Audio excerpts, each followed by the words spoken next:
My name is Ashley, and this is Let's Talk Dispatch. I do. You're gonna do it. Do it really well. And I believe the world needs more dispatchers. Around in the mud, blood, and beer. Years that I'm not working 4th of July. 4th of July. Hey, community policing, right? What about community dispatching? So on this show, with the help of my guests, we will educate, empower, and support the heroes behind the headset. Right. Hello, everybody. Welcome back to another episode here on Let's Talk Dispatch with me, Ashley, the raspy dispatcher. I am so excited to be talking to you guys again this week. We have a wonderful episode today with our guest who has over 15 years of experience as a dispatcher, a trainer, and a system administrator. They have turned their passion into a consulting company called Emerge 911 Training and Consulting. And we're going to talk all about that today with my guest, Brandi Powell. Hey, Brandi. Hey, Ashley. How you doing? How you doing? Girl, I am good. I'm really good. That's amazing. I'm so glad you're willing to jump on the show. I saw you post about your new adventure on LinkedIn. And of course, I was like, come talk to me about it. And you were willing. For sure.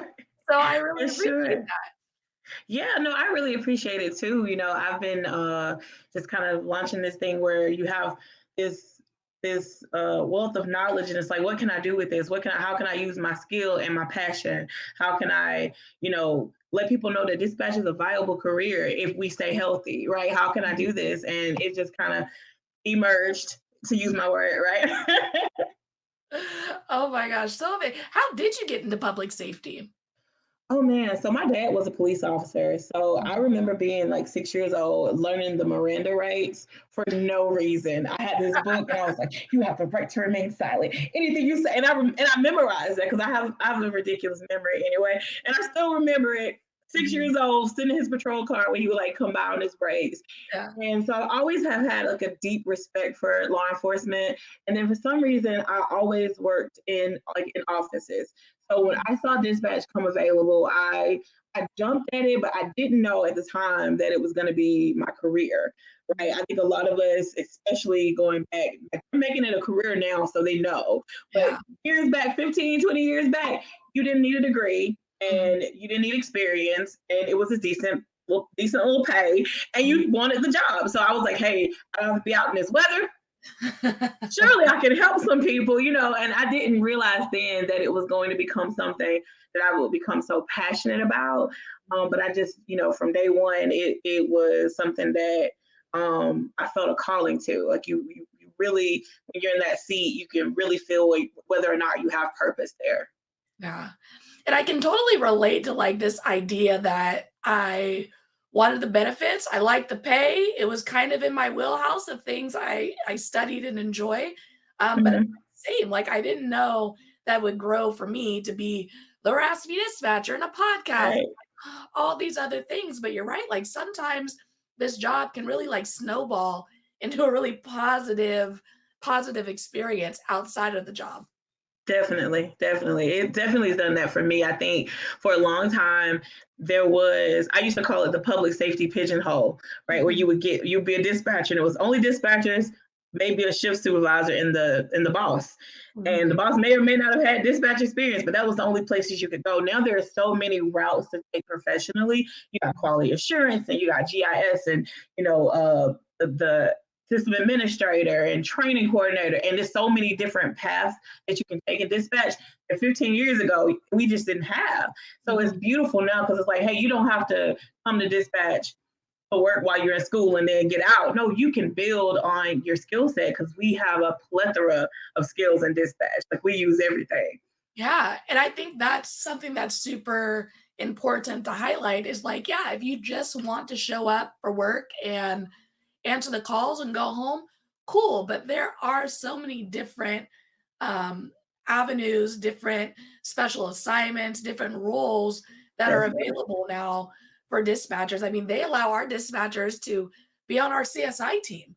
Wow. If What? that's something you're into, yeah, they'll put you in training and get you all certified. And if you like the smells of things, you might get called out to a scene.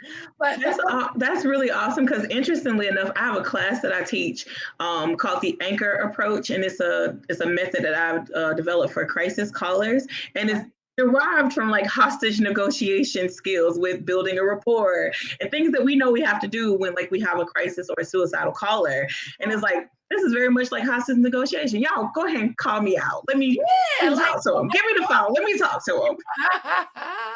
But it's true. I mean, the one thing that I do believe that dispatchers need more training on is that like crisis negotiation aspect of callers, because that is essentially what we're doing until we can answer the phone in like a barricaded subject like the the bigger instances, right? 100%. Yeah, even smaller ones. You are negotiating with someone. You're trying to convince them to answer or do X, Y, Z. Exactly. And those trainings, I think, are invaluable, and I don't think we get enough of them for sure. No, and I think because we're not clinicians, but we have to learn how to de-escalate. We have to learn how to intervene enough to have them compliant when the officer or the responders get there. Because if we can get them down a little bit, then it makes it easier for them to do their jobs. But if there's nothing that we are trained to do on our end to alleviate some of the hysteria or some of the anxiety. Because one thing I do teach about in that class is people sometimes are scared of the police. They're scared of people responding, and they think they're going to get in trouble. So I always say, don't even say the police are coming. Say, let me send you help. That word is so good because people are like, you're going to help me? They don't realize who's coming, but they're like, you're going to send me help? I'm going to send you help. That's right. That is true. Like our words matter, right? Like the way we instruct, the way we conduct ourselves, the way we negotiate with our callers, it all matters. And I think there is sometimes a lack of understanding about the services we provide and like how 911 works. I had a elderly lady call 911 the other day, and didn't need us, accident, maybe a little dementia in there. And I was like, okay, I'm going to disconnect. She's like, wait, but I don't want you to bill me. And I'm like, bill you? Girl. Oh my goodness. I was like, she was like, how do you know who I am? Like, to send me a bill? I was like, we ain't sending you a bill, sweetie. It's okay. It's a free service we provide. And that's so unfortunate. Another thing is we could do a whole show on misconceptions about 911 because the older people think that they're bothering you, and then they're like, well, it's not an emergency, and then they tell you something that is an absolute emergency. You're like, whoa. You're not breathing. That qualifies. Yeah, let me help you, please. And then, the people who think I have a girl I used to mentor, and she told me, when she was feeling depressed or suicidal, she would call 911 and just tell them what she was feeling and hang up. And she's like, they never see anybody. I was like, they didn't know where you were. We need your location. She's like, well, on TV, they always know where we are. No, baby. No. Yeah, that's just that was the landline times. We gotta locate you now. Yeah, we need a confirmed Addy because it is rough. It is rough. We don't have it, man. And it's funny because like the other day I had an upset caller, and they were upset about like a civil issue. Essentially, just kept calling, and it's at a point where you're like, I had no units available. It was just a really busy night, and you want to be able to tell them like, I will send you someone if I had them. Like, I promise you, I don't want to keep hearing you tell me the same thing on this phone every 10 minutes. Like, if I could end this relationship by sending you someone, I would. Like, dispatchers want to send the call up. They want to send it out. They do not want that call sitting on their board. It gives us anxiety. 100%. Until it's clear. Right? It is literally the only thing I want to do when the call is sitting on the board. And when I can't, it's annoying. So that's tough sometimes, though, because they don't like, what do you mean there's no one available? Like, I promise you there's no one available. And I know, but that's so terrifying for them. Like we know what that means, but for them, they're like, they think we're lying. Like that's somebody can come talk to me. And it's a civil issue, so it's gonna be the lowest priority because it's not even a police issue. It's gonna be the lowest priority. So if anything happens, it's gonna usurp your call, ma'am. I'm sorry, I can't tell you that. You're getting bumped every time. Every time. It's just gonna keep going to the bottom of the list. Like I started them, but I got to start them somewhere else. So my bad, man. 100%. Well, what was it like for you in the beginning? I mean, you have a little exposure to the world from your dad and their job and their experience, but what was it like for you when you got into dispatch? You know, I talk a lot about because I have another class about new hires and veterans and I like bridging the gap, but I talk a lot about how new hires can be almost too empathetic and they feel everything and they're like, oh my God, the baby wasn't like they're so overwhelmed by it. And I believe that when I started, I may have had a little touch of that. Like I wanted to leave and Halle Berry that thing and go get in somebody's truck and follow and find. Like I was like, oh God, how can I help these people? I know units available. Show me a route. Right? Do I need to go pray with her? Do I need to drop off a basket? Started. I was so emotionally overwhelmed by so many of the calls. And I finally had to like get to a point where I was like, okay, Brandi. I basically was like, okay, if I know what they feel, then I know what they need. So if they're afraid, they may need reassurance. If they are, if they're sad, they may need comforting words. So I realized I can turn this overwhelming feelings that I had into a response. So I know if I was feeling this, I would need someone to say this to me. And then that's how I kind of got to be the go-to person for the crisis calls. Because they were like, Brandi, she won't calm down. They would give me the phone and I would use my anchor approach. I would use this and I would like find what was good and important to them. And I would kind of calm them on down. But it took a while because for a long time, you know, I wasn't traumatized by any of the calls, but it was just so shocking because another thing I always say is that our job does not come with a trigger warning. So you don't know when you're going to hear someone that you know, when it's going to be a call that you've experienced in your personal life, when it's going to be your worst nightmare on the phone. You have no idea what's coming on that line. So it took me a few months to get to the point where I wasn't just so just desperately empathetic that I was emotional about it. But once I got to the point where it's like, you know what?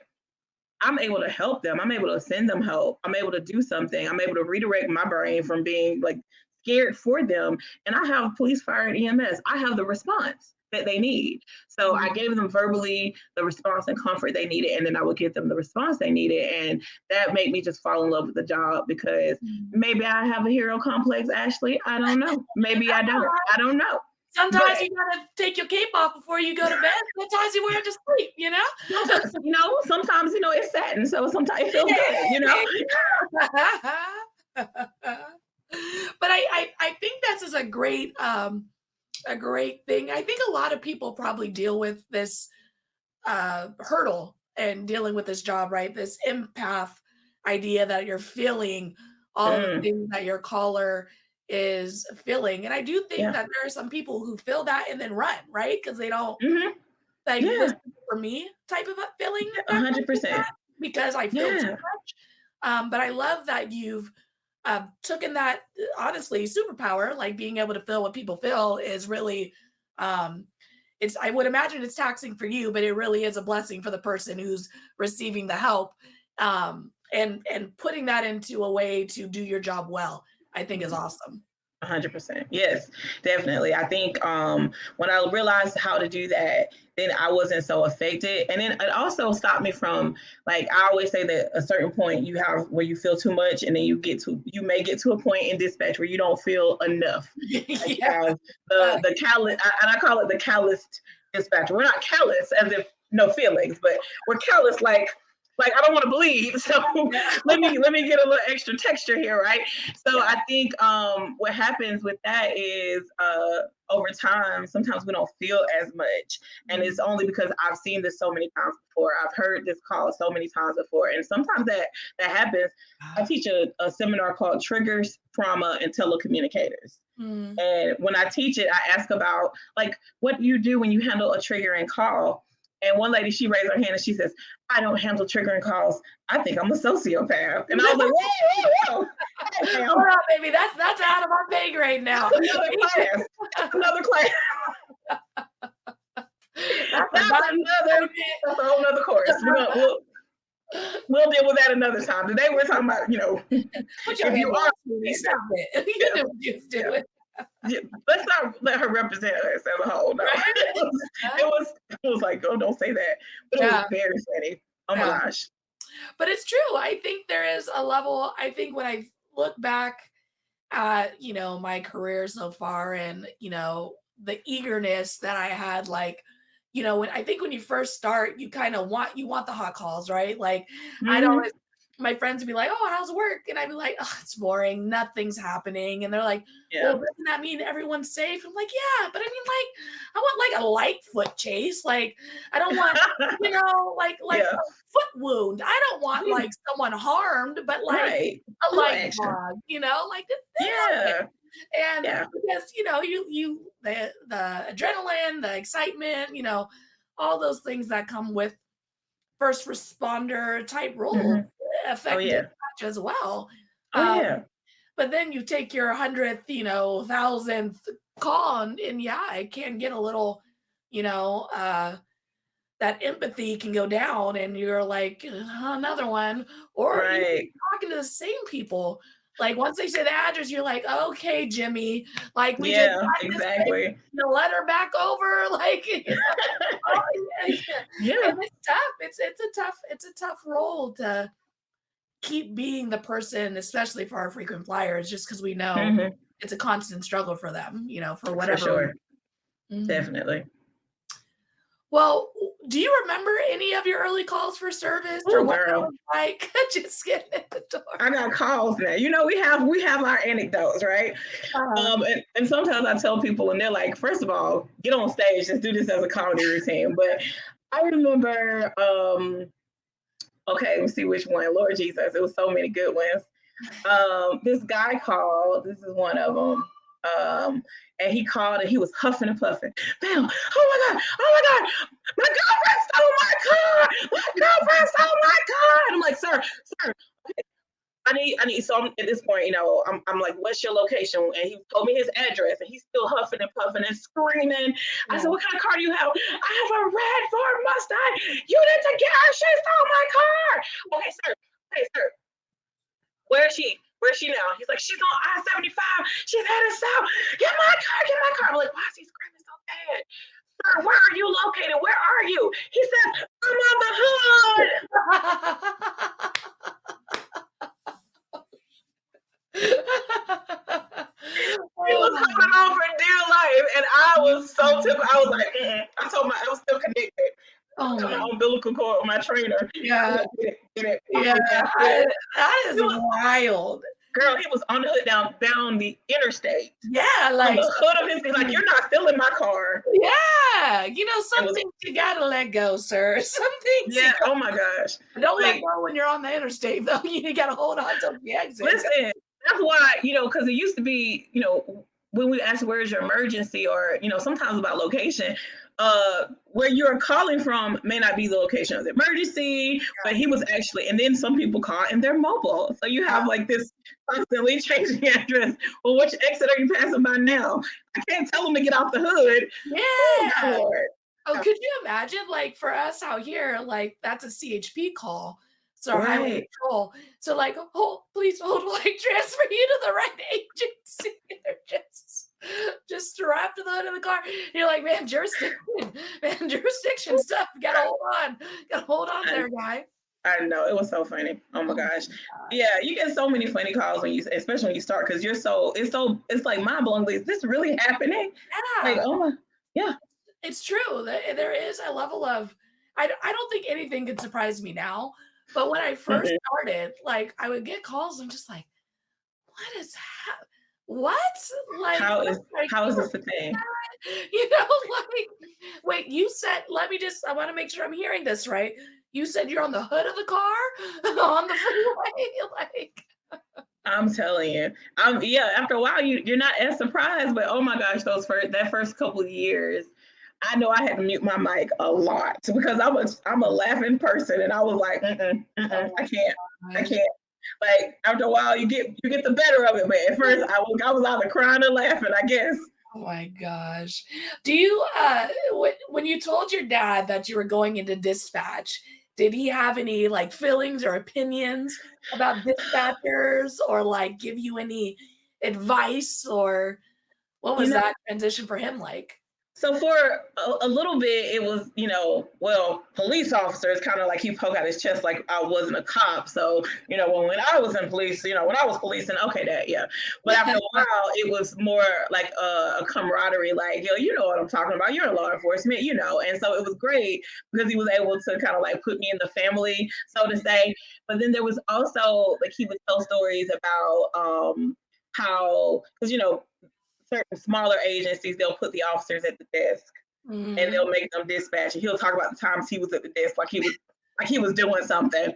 Dad, I have 8 monitors. What are you talking about? Right, like back in my day. It's not the same thing, Dad. It's not the same thing. But I guess I did him what he was doing to me. I was like, okay, sure, you dispatch.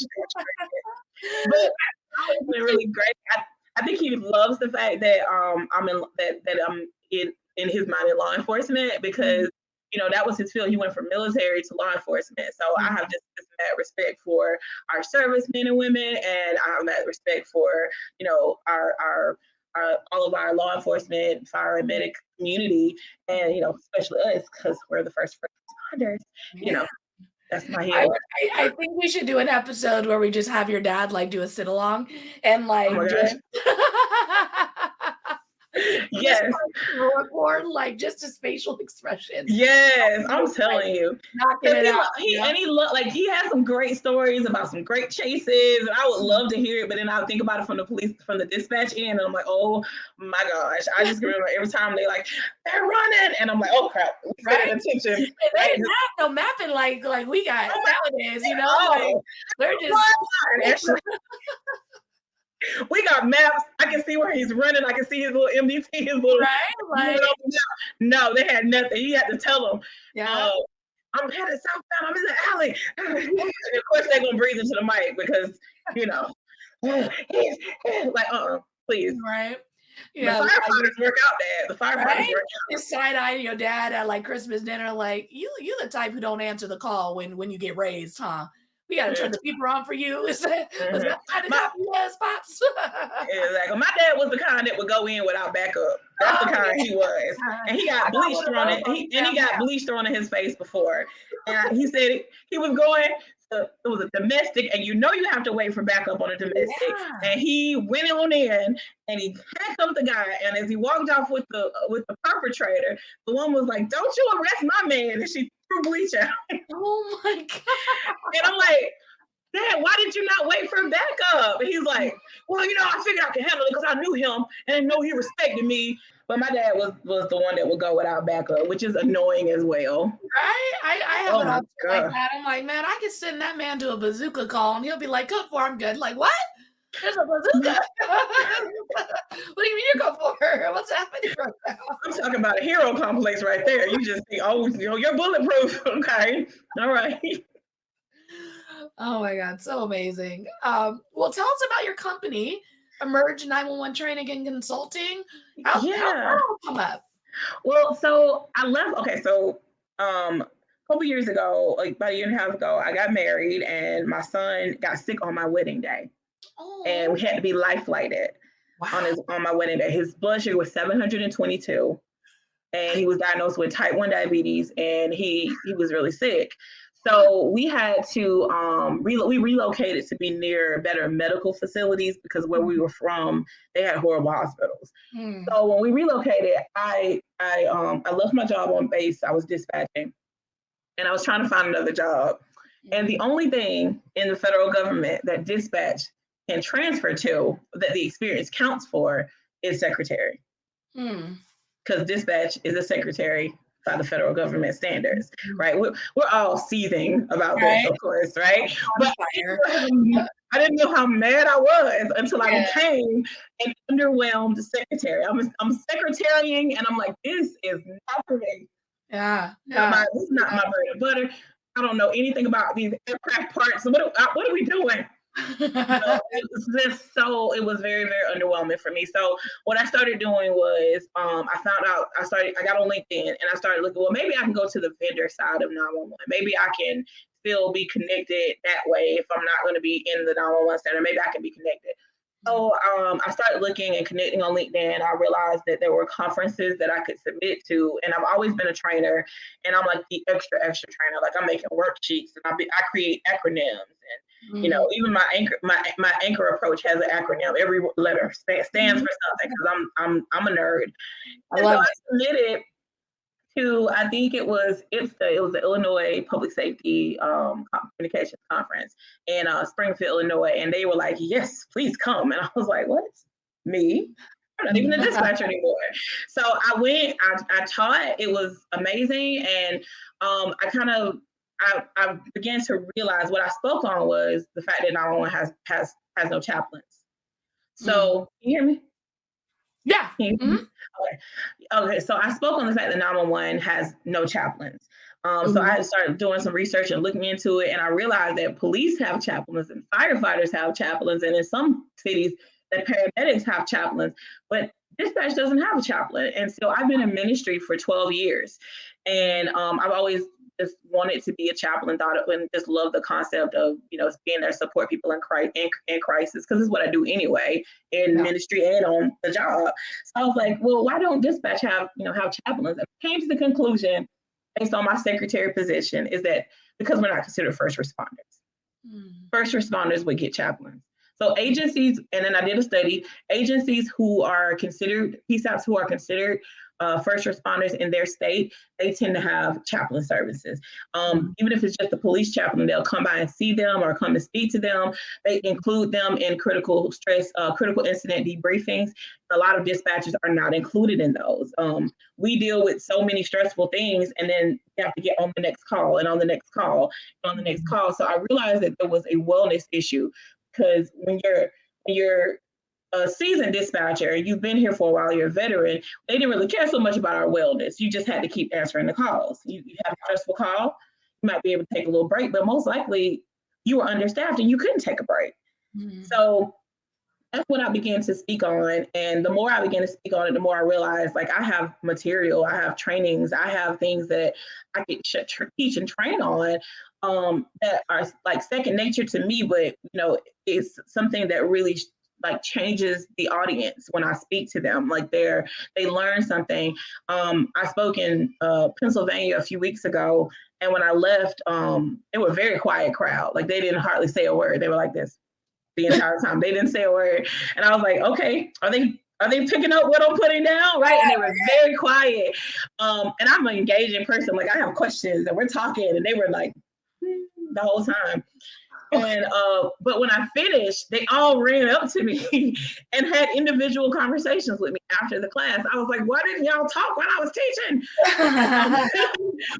One person said to me, he said, everyone else is trying to get something from us, and you're the only person that gave us something. And that was so meaningful to me, just because I was like, wow, like this is really helpful. This is really helping people.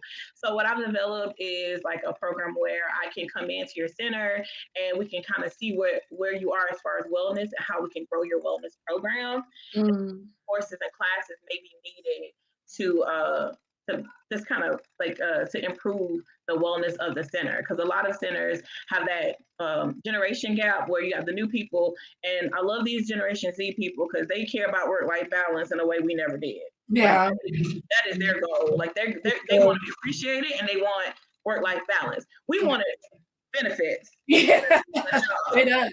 Right. So we want the benefits in the job, but they hold on, I think my little headset went out.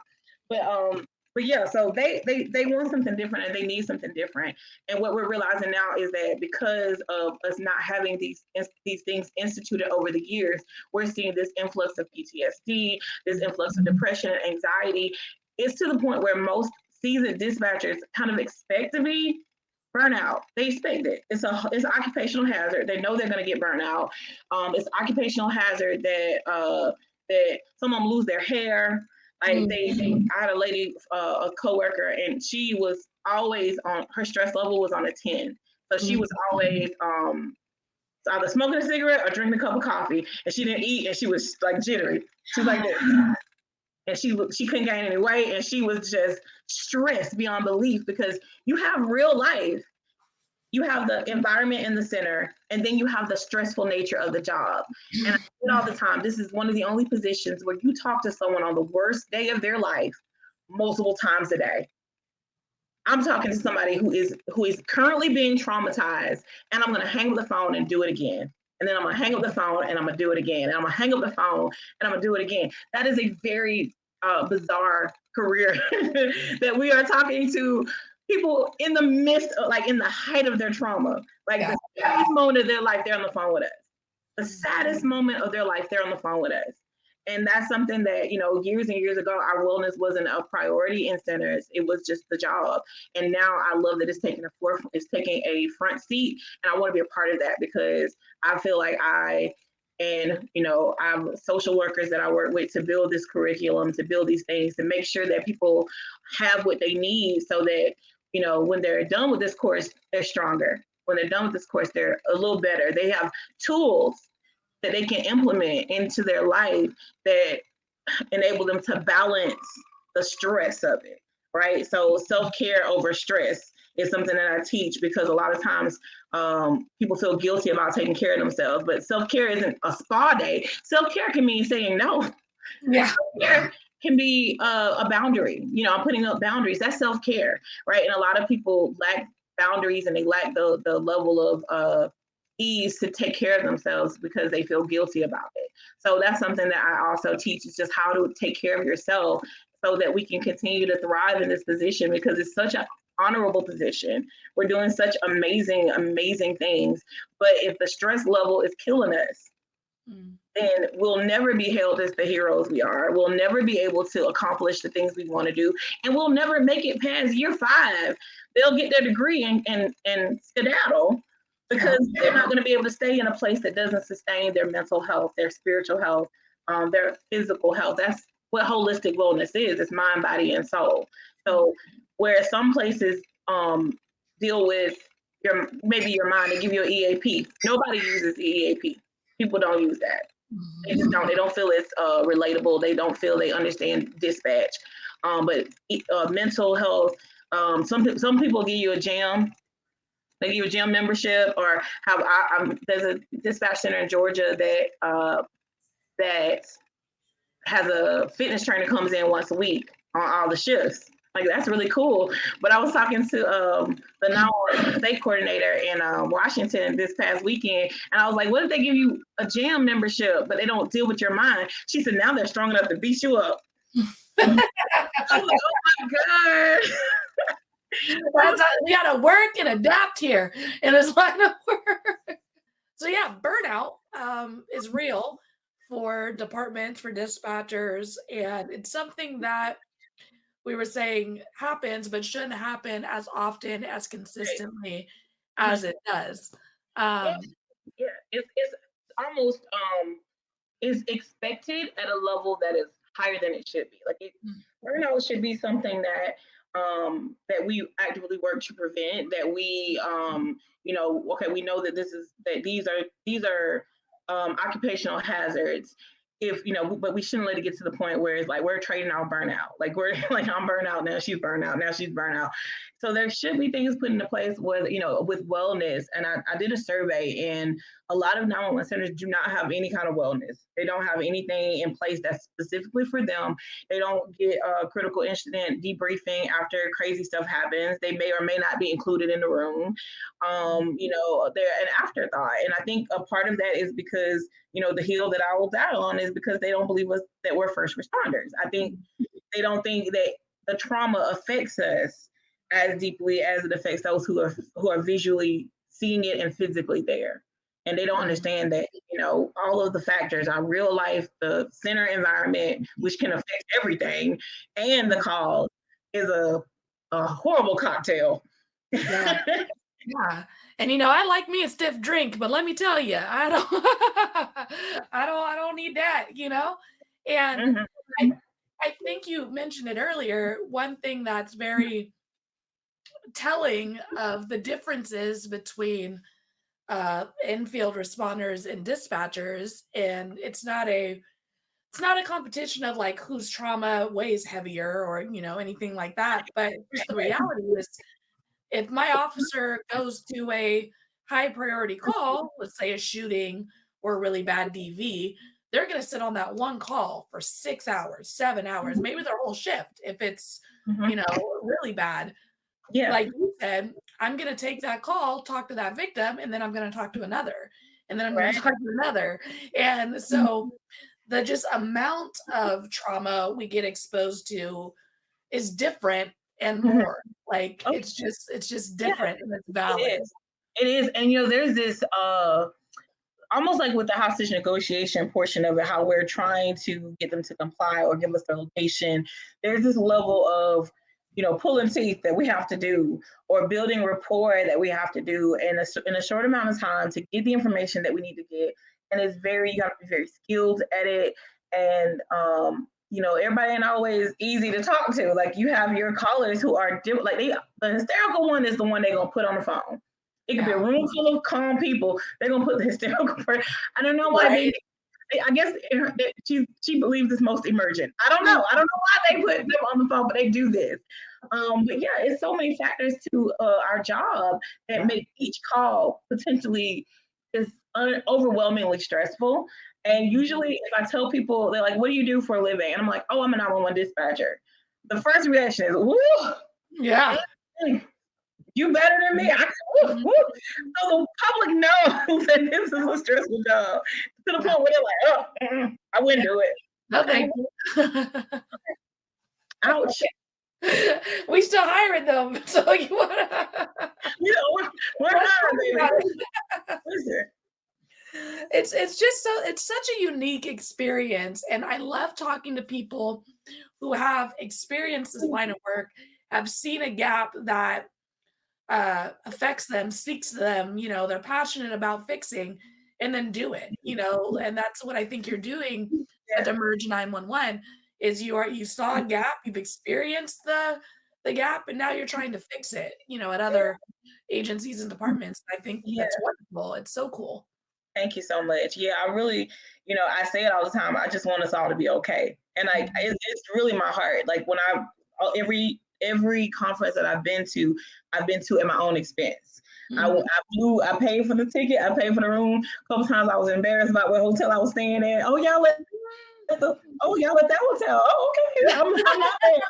I'll meet you there. I'm not there. Like, but I did it. And then people like, why are you doing this? And I'm like, I'm called to this. Like there are people who are going to leave the class different or feeling more assured about their career because they're like, hey, there's a method to how to handle the stress. There's a method to how to communicate without being disrespectful, how to communicate, all the different things that I teach.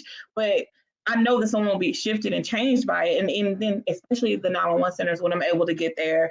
I'm going to Forest Park, Georgia next week, and I'm going to be on like all 4 shifts and kind of I wanted to call it like a observation period, wellness observation. I'm just gonna be nosy for a Okay. couple days. Okay. I like it. But then we can start to I can get the vibe of their culture because a lot of times it's a cultural thing, like it's in the center. So it may be toxicity that is deep rooted there that no amount of gardens and quiet rooms will fix, right? You know what I mean?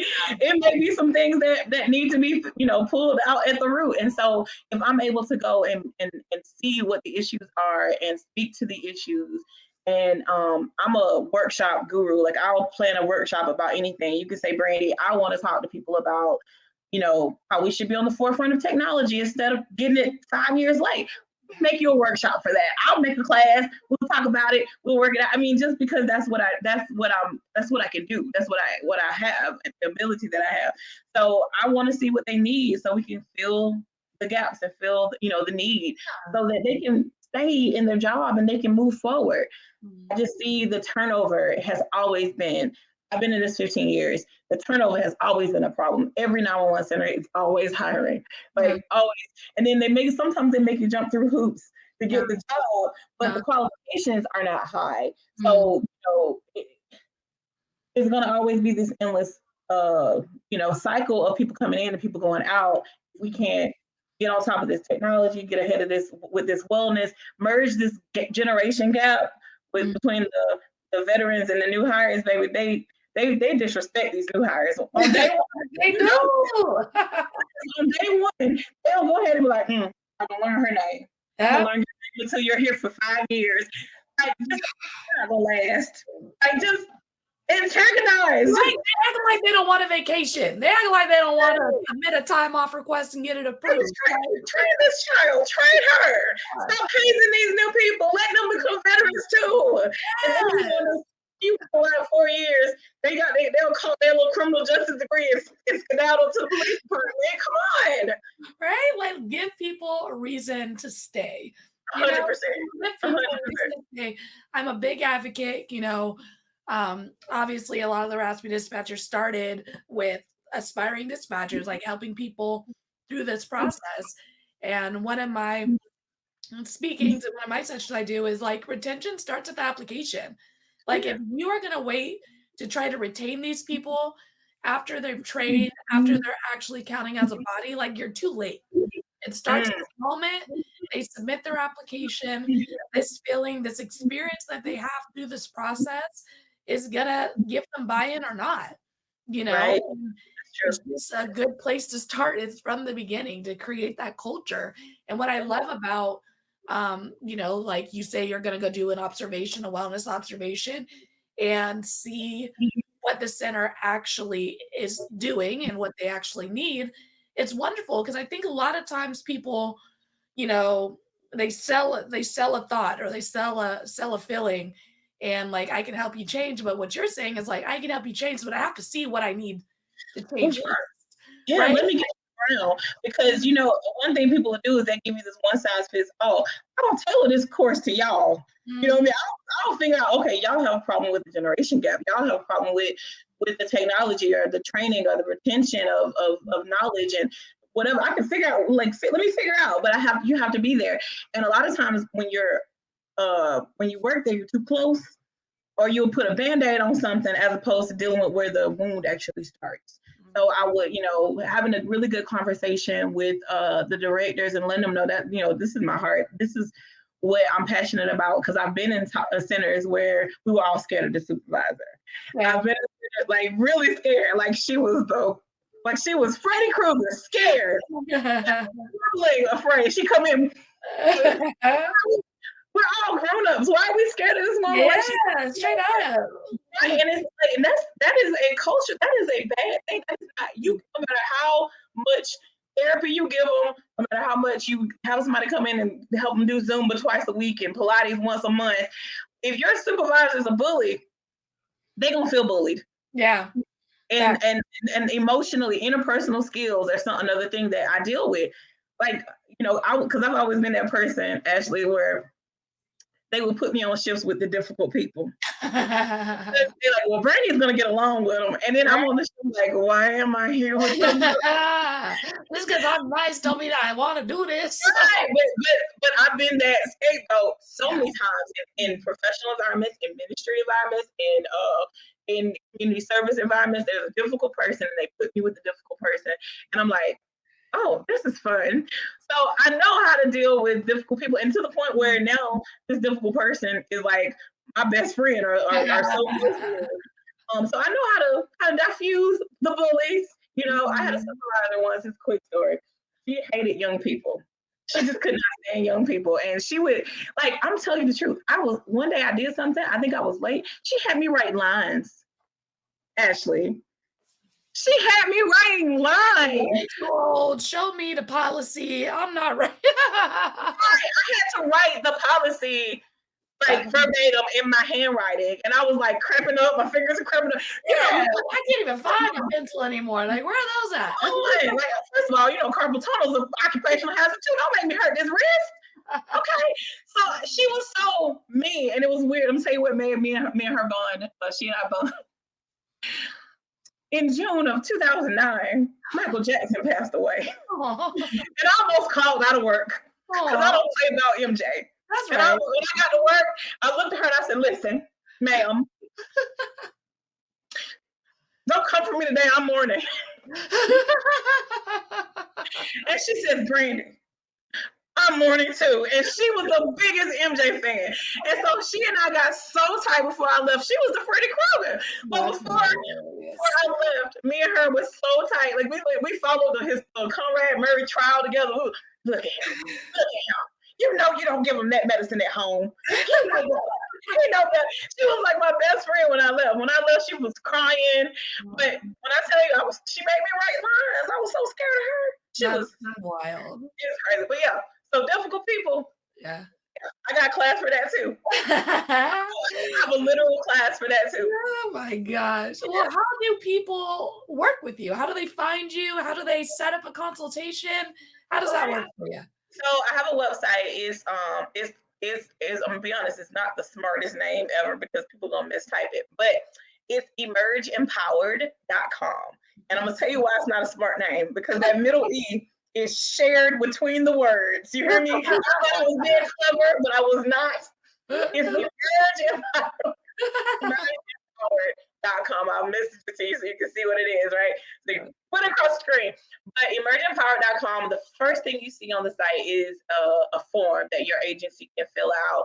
And, and I'll contact you and get in touch with you. And we'll set up like a video consult. And then we'll talk about, getting me there so I can, get boots on the ground and we can work out on what you need. Or I can send you my course catalog of the classes that I do have already readily assembled. And then we can go. Awesome. I had a class that I taught in Missouri, I think, and I had to shift because I was planning to teach frontline dispatchers, and they sent me a room full of supervisors. So it ended up being you watch them now. You make sure that if she looks triggered, like I had to change. So I can show you the courses, but I would love to find out what you actually need. And so I can develop courses for the center to kind of help them with wellness, with interpersonal communication, with with training, especially with call taker training, just different things that I've had experience doing. And I'm also on TikTok as the 911 chaplain. Okay.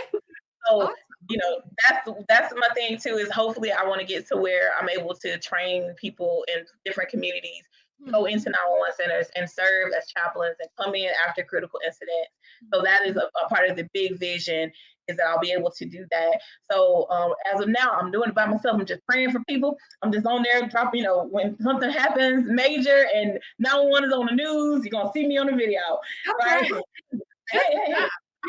We are praying for you. We'll lift you, and I will pray for them, and I will call them by name because, I just want people to know you're not alone. There's somebody who's looking out for you, for your best interest. There's somebody who cares about you. And again, I just want us all to be okay. Yeah, that's amazing. Brandi, thank you so much for coming onto the show, sharing your story, sharing your passion. It's really, it's what's the word I'm looking for? It is very, I feel it, it's very like, I can feel it coming through this virtual screen. And I love it. I love everything you're about and what you're doing. For the folks who are listening, all the links, all the TikToks will be attached in the video description, so you won't have to work too hard to find Brandi and connect. But definitely reach out to Brandi, get her in your center, get that wellness observation going, so you can see what's happening for your people. Again, Brandi, thank you so much. Thank you so much, Ashley. Awesome. I'll be right back with you. All right, everybody, that was another amazing episode here on Let's Talk Dispatch. I truly do love when people, like I said in the episode, find a passion in 911, something that specifically speaks to them, and then create something to fix it, to make it better, to improve it. So again, Brandi, thank you so much for sharing your passion with us. And I look forward to putting this episode out and getting more people in touch with your mission and what you're doing. If you're listening, make sure to check out Brandi in the links below. Follow her on TikTok and all of the social medias. And until next time, everybody, stay raspy. Thank you for listening to Let's Talk Dispatch podcast. Don't forget to hit that subscribe button. You can find us wherever you listen to podcasts, including Apple Podcast and Spotify. If you're interested in becoming a guest on the show, or maybe even submitting your own story, you can do all that and more at theraspydispatcher.com. Until next time, stay raspy.